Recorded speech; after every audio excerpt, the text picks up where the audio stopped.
ಹೋಳಿಗೆ ಸಾರು ಮಾಡೋಕ್ಕೆ ಈ ನೀರಿದೆ ನೋಡಿ, ಇದು ನಾವು ಬೇಳೆ ಏನು ಬೇಯಿಸ್ಕೊಂಡಿದ್ವಲ್ಲ ಹೋಳಿಗೆಗೆ ಆ ನೀರಿದೆ, ಬಸ್ಕೊಂಡಿರೋ ನೀರು, ಬೆಂದ್ಮೇಲೆ ಬಸ್ಕೊಂಡಿರೋ ನೀರು, ಮತ್ತು ಮೆಣಸಿನ ಪುಡಿ, ಮತ್ತು ಉಪ್ಪು, ಮತ್ತು ಹುಣಸೆಹಣ್ಣು ಒಂದು ಅರ್ಧ ನಿಂಬೆ ಗಾತ್ರದಷ್ಟು ನಾನು ನೆನೆಸ್ಕೊಂಡಿದ್ದೀನಿ, ಮತ್ತು ಕರಿಬೇವು ಸೊಪ್ಪು ಇಷ್ಟು ಬೇಕು, ಮತ್ತು ಒಗ್ಗರಣೆ ಮತ್ತೆ ಮಾಡ್ಕೊಳ್ಳೋಣ. ಫಸ್ಟ್ ಇದನ್ನು ಬೇಯಿಸ್ಕೊಳ್ಳೋಣ. ನೋಡಿ, ಸಾರು ಕುದೀತಾ ಇದೆ, ಹೋಳಿಗೆ ಸಾರು ಕುದೀತಾ ಇದೆ. ನಾನು ಹುಣಸೆ ರಸ ಏನು ನೆನೆಸ್ಕೊಂಡಿದ್ನಲ್ಲ ಅದನ್ನು ಹಾಕ್ಕೊತೀನಿ. ಆಮೇಲೆ ಮೆಣಸಿನ ಪುಡಿ ನೋಡಿ, ಮೆಣಸಿನ ಪುಡಿ 1 ಸ್ಪೂನ್ ಹಾಕ್ಕೊತೀನಿ, ಅದು 1 ಸ್ಪೂನು, ಇದು ಅರ್ಧ ಸ್ಪೂನು. ಮತ್ತು ಉಪ್ಪು ಅಷ್ಟೇ, ನಾವು ಮೆಣಸಿನ ಪುಡಿ ಎಷ್ಟು ಹಾಕ್ಕೊತೀವೋ ಉಪ್ಪು ಅಷ್ಟೇ ಹಾಕ್ಕೋಬೇಕು.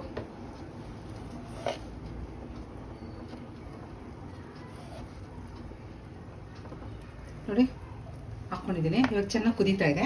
ಮತ್ತು ಈ ಕರಿಬೇವು ಸೊಪ್ಪು ಏನು ನಾನು ತೊಳೆದಿಕ್ಕೊಂಡಿದ್ದೀನಿ ನೋಡಿ, ಹಸಿ ಕರಿಬೇವು ಸೊಪ್ಪು ತುಂಬ ಫ್ರೆಶ್ ಆಗಿದೆ, ಮತ್ತು ಚಿಗುರು ಇದು.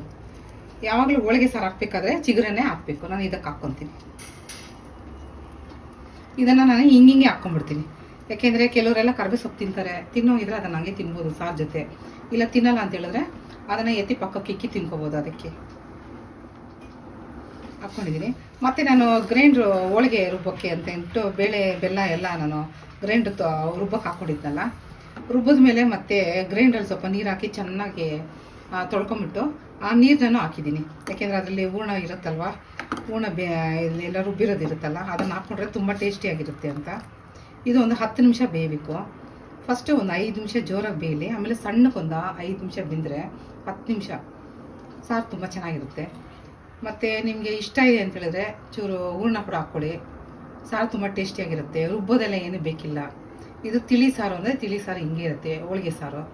ಮತ್ತು ಇದಕ್ಕೆ ಚೆನ್ನಾಗಿ ಇದು ಬೆಂದ ಮೇಲೆ ಮತ್ತೆ ಒಗ್ಗರಣೆ ಮಾಡೋಣ. ಹೋಳಿಗೆ ಸಾರು ಚೆನ್ನಾಗಿ ಬಂದಿದೆ. ಇವಾಗ ಲಾಸ್ಟಲ್ಲಿ ಕೊಬ್ಬರಿ ಹಾಲು ಸ್ವಲ್ಪ ಹಾಕ್ತೀನಿ, ಯಾಕೆಂದರೆ ಕೊಬ್ಬರಿ ಹಾಲು ಜಾಸ್ತಿ ಹೊತ್ತು ಬೇಯಬಾರ್ದು, ಅದಕ್ಕೆ ಕೊಬ್ಬರಿ ಹಾಲು ಹಾಕ್ತೀನಿ. ಇದು ಒಂದೇ 1 ನಿಮಿಷ ಇದು ಕಾಯೋಷ್ಟರಲ್ಲಿ ಮತ್ತೆ ನಾನು ಇದು ಕಡೆ ಒಗ್ಗರಣೆ ಹಾಕ್ಕೊತೀನಿ. ನಾನು ಕೊಬ್ಬರಿ ಹಾಲು ಹೇಗೆ ಮಾಡಿದೆ ಅಂತ ಹೇಳಿದ್ರೆ, ಕೊಬ್ಬರಿಗೆ ಸಣ್ಣ ಸಣ್ಣ ಪೀಸ್ಗಳಾಗಿ ಕಟ್ ಮಾಡ್ಕೊಂಡು ಮಿಕ್ಸಿ ಜಾರ್ಗೆ ಹಾಕ್ಕೊಂಡೆ. ಮಿಕ್ಸಿ ಜಾರ್ಗೆ ಹಾಕ್ಕೊಂಡು ಮತ್ತೆ ಅದನ್ನು ಮಿಕ್ಸಿ ಮಾಡಿಕೊಂಡೆ, ಸ್ವಲ್ಪ ನೀರು ಹಾಕ್ಕೊಂಡು ಮಿಕ್ಸಿ ಮಾಡಿಕೊಂಡೆ, ಚೆನ್ನಾಗಿ ನುಣ್ಣಕ್ಕಾಗೋಯ್ತು. ಮತ್ತೆ ಅದನ್ನು ನಾನು ಫಿಲ್ಟ್ರ್ ಮಾಡಿಕೊಂಡೆ, ಸೋಸ್ಕೊಂಡು ಅದ್ರಲ್ಲಿ ಬಂದ ನೀರನ್ನು ಮಾತ್ರ ಇದನ್ನು ನಾನು ಹಾಕಿದ್ದೀನಿ. ಇದೇ ಕೊಬ್ಬರಿ ಹಾಲು, ಇದು ಬೇಯ್ತಾ ಇದೆ ಚೆನ್ನಾಗಿ. ಇಲ್ಲಿ ಕಡೆ ನಾನು ಒಗ್ಗರಣೆ ಕೊಡ್ತೀನಿ. 1 ಸ್ಪೂನ್ ಎಣ್ಣೆ ಹಾಕ್ಕೊತೀನಿ.